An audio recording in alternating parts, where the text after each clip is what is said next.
Hello, I'm Steve Maskery and welcome to Workshop Essentials.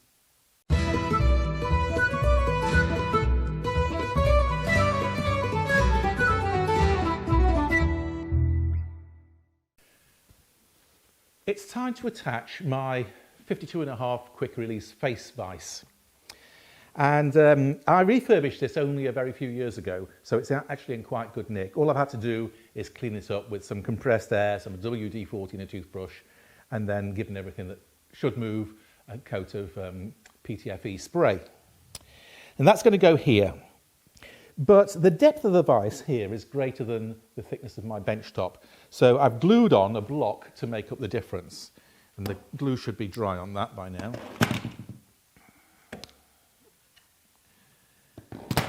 Now I need to make sure that this dog here lines up with this row of dog holes. So I've already arranged it. So that goes on there. And this spacer puts it in exactly the right place, like that. And I've got a couple of screws that have got some wax on them.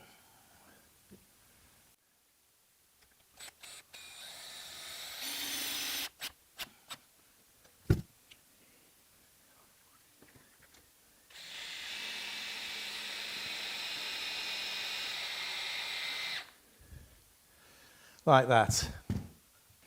Now the vise is held that way with a couple of screws that I've just done, but it's really, the weight is supported by 4 coach screws like this, which go in from underneath. So the first thing to do is to pop where I want my drill to go.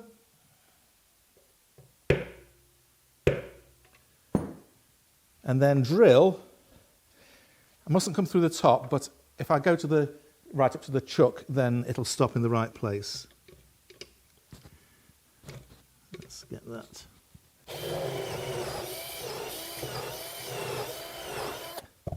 And I've got my coach bolt.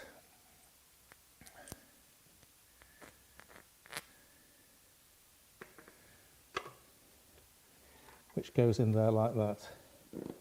And that drill is the core diameter of the coach bolt. No, this isn't a coach bolt, it's a coach screw, I beg your pardon. It's the core diameter. So the diameter of the solid part of the steel without the thread.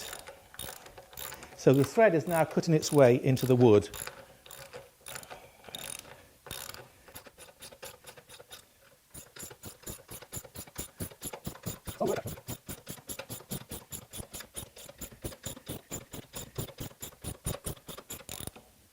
There we go.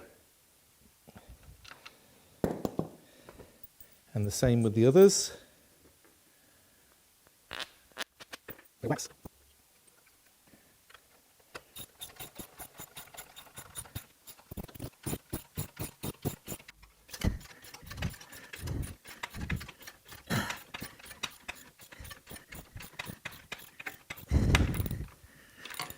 And finally,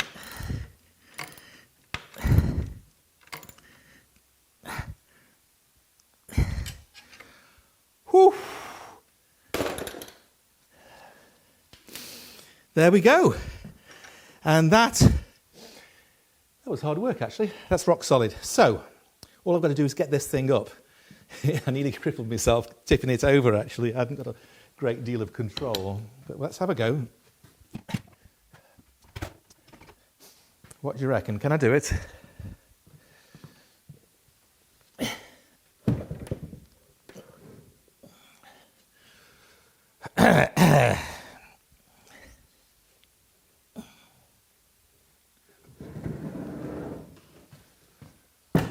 Piece of cake. Quite surprised myself there. Right, let's have a look what we've got.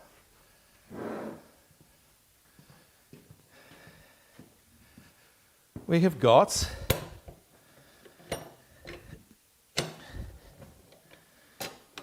one quick release vise. Now, that didn't used to be as tight as that. Perhaps I needed to give it a bit more lubrication. So now I need to make a jaw to fit in there, and then Well, I think then it's a case of getting rid of my old bench and putting this in its place. At least it'll make a bit more space in the workshop. See you in a minute. Now, it's important that this back face sits vertical, and I've just checked it and it wasn't. So I've used a bit of veneer underneath the bolt heads to keep that down and bring this out very slightly. So that is now looking square on there. So I can put my rear cheek in.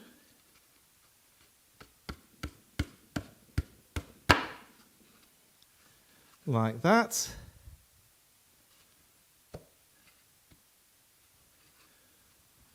And the advantage of having a rear cheek that's easily replaceable is if it gets damaged, it's a quick job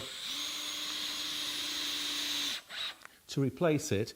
But also I could put speciality jaws in there if I wanted. For example, one with a V-groove for holding round stock. And it's important that the heads of the screws are below the surface, otherwise you'll mark every workpiece you've got. I discovered that the hard way on my very first bench. So that goes in there like that, nearly. And then this one goes in there like that.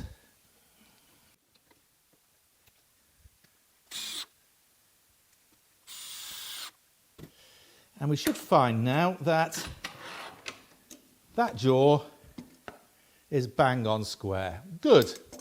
Good, good, good. Right, I've got to plane that smooth, but the next job is the Sliding Deadman. Now, the Sliding Deadman is going to help to support any large, heavy board that I've got clamped in my vise. And that can be positioned anywhere along the front of my vise. It runs on a rail that's attached to the bottom front stretcher. And that rail needs to be shaped. I need to make it sort of triangular. And the steeper it is, the more I will have to lift the Deadman up to remove it. So I want to make it reasonably shallow. It can't be nothing, otherwise it'll just sort of get knocked off the rail. But I want it to be a fairly shallow support in there. And then there'll be a corresponding V-groove in the end grain of the underside of the Sliding Deadman. So I've got my table saw set up in a slightly unusual manner. I've got my fence on the left. And that's because this is a very traditional design where the blade tilts towards the right. Now, a lot of modern saws have the blades tilting towards the left, which is a safer option for ripping bevel cuts. But mine doesn't. Mine tilts to the right. And if I had my fence over here, then that triangular offcut can get trapped. It can't go down because of the table, it can't move to the right because of the fence, and it can't come up or go to the left because of the angle of the table saw blade. So it can get trapped. And then if it gets caught by the blade, there's only one direction it can go, and that's back at me. So we have got fence set up, blade tilted to the right, but my blade guard is normally supported by this shoe. And it gives it a great deal of rigidity. But when this is over here on the left, it can't do that. So I've got a separate standalone shoe, which simply locks into my T-slot. And that supports the arm. And I've also got a second clamping position. There's a peg here that stops it rotating. And I've got a second hole about an inch or so to make the blade guard sit further that way, because these teeth are now further over to the right than they would be on a normal square cut. So the blade goes over there, it's slightly further to the right than it would normally be, but that means that it's clear, well clear of the teeth of the saw blade. So I think we are ready to go.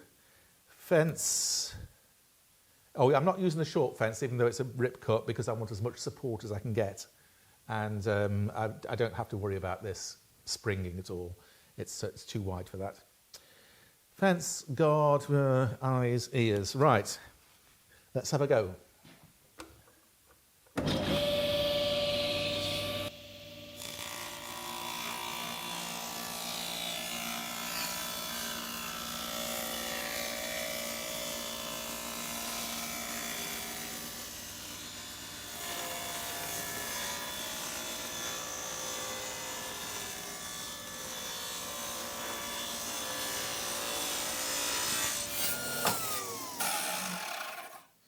And you can see how this triangular bit has just fallen away safely because I've got the fence over on the left.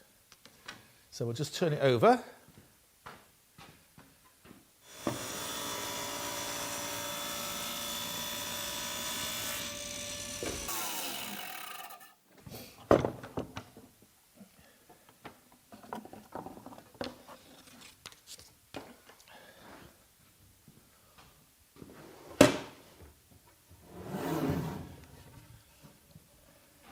And there we've got the bottom rail. I can rip it off and then attach it to the stretcher. For the bird's mouth, I've tilted my blade by 30 degrees and I've set up a stop so I can cut one side, flip it over and cut the other side of the V, and I know then that it will be exactly in the middle, centralised symmetrically in the middle of the end. I can't use my guard because the fence gets in the way of this and the shoe gets in the way of this if I use my independent shoe. So this is another job for my standalone fence, which we'll put like that, I think, about there. And yeah, let's do it.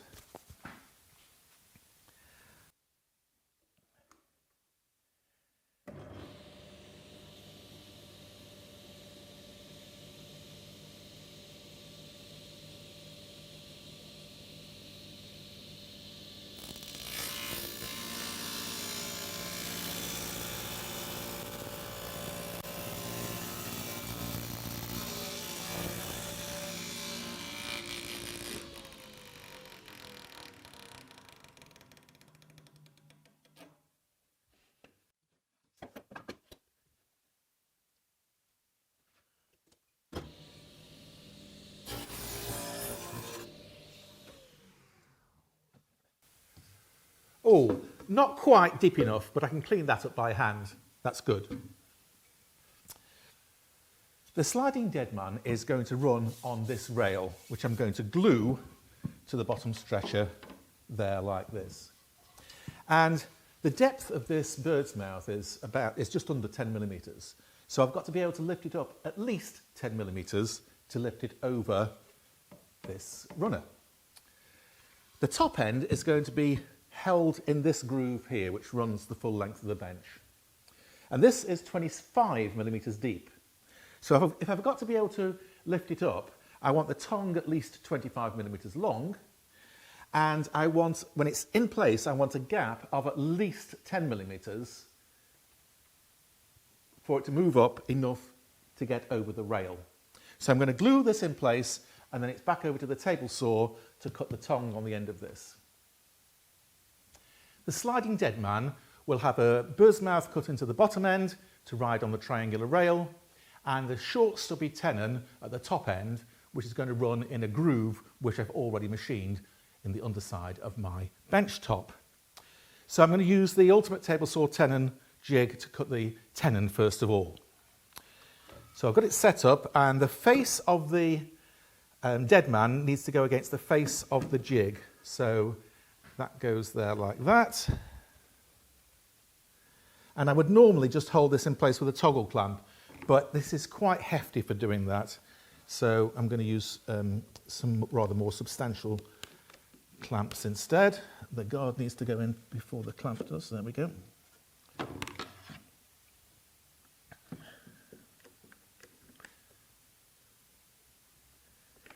And I've got a guard at that end, and I've got a guard at that end, and I cover the side with my standalone guard like that. Good. Actually, it needs a bit of play there. That's right, that's better. Okay, I think I'm ready to go.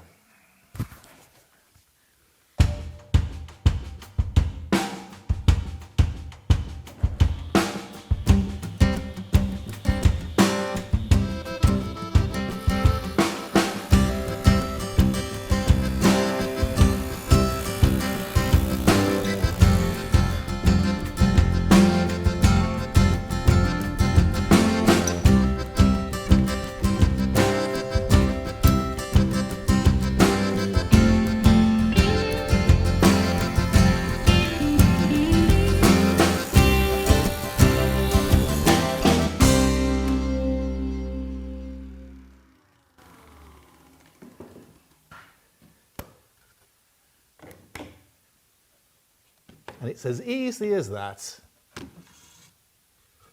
Perfect.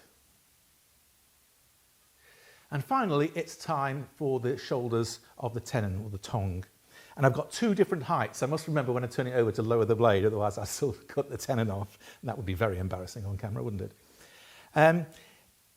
When you use a depth stop for cutting tenon shoulders, it's really not a good idea to use the fence itself, because the tenon cheek, the waist that falls off, can get trapped between the blade and the fence, and if it's only got to twist the tiniest bit, and it just mayhem. It'll either shoot back at you or it'll jam, twist and jam. Whatever it is, you don't want it to happen. So the way to do it is with a spacer block, either clamped to the fence or just positioned by hand. So I can put the end of my wood to it there. And now you see there's no way that it can get, that bit when it comes off can get trapped because there's this big gap. So let's get the guard in place.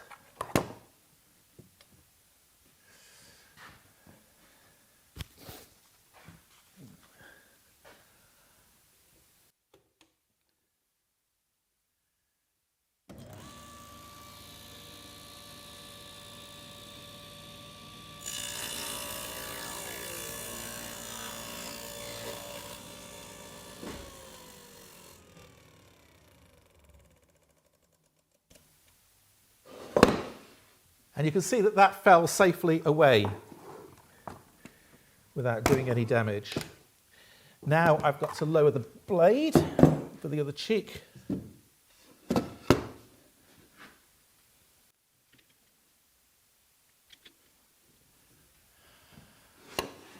Same spacer.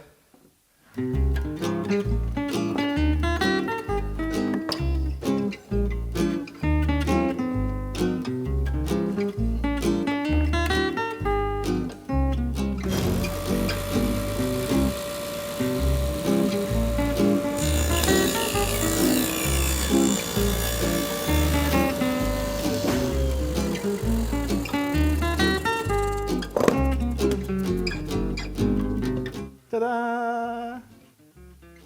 Very good. Now it's over to the drill press.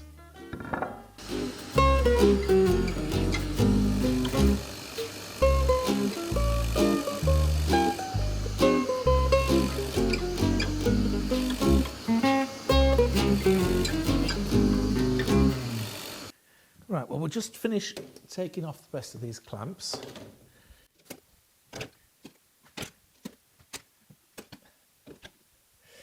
Now this is, once it's in, it's fine, but it's a bit tight getting it in. So I'm just going to ease that top edge there, just a little bit. And while I'm at it, I'll just remove the, where are we? That way, for that. 1, 2, 3, 4.